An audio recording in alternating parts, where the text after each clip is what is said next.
Jack, what's the latest on the search?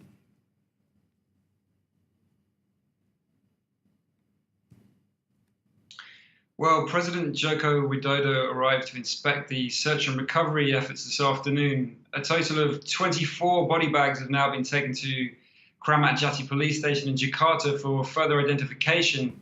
But the bags contain the remains of multiple victims, so it's impossible to say how many of the victims have been recovered.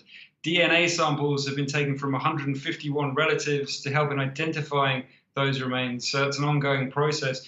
With regard to the search, authorities are widening their search to a 10 nautical mile stretch. Sonar ships and underwater drones are being used to establish the exact whereabouts of the main body of the plane and indeed the black box flight recorder. Divers have also been down to look for human remains and parts of the plane.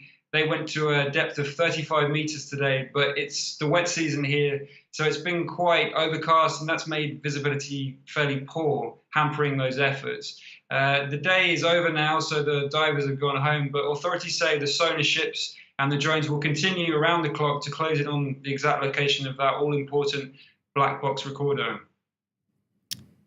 That's the thing, having the black box will obviously give investigators hopefully some answers. Are we any closer, though, to knowing what went wrong?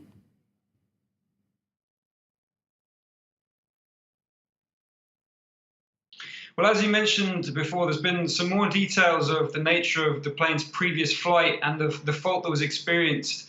So that's a little more has emerged today. An investigator said that the plane had flown erratically on the previous flight from Bali to Jakarta on Sunday night.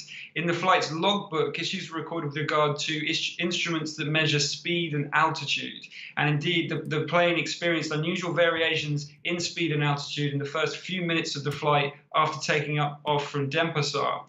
This included a rapid 875-foot drop when it would normally have been ascending at that stage in its flight from Denpasar.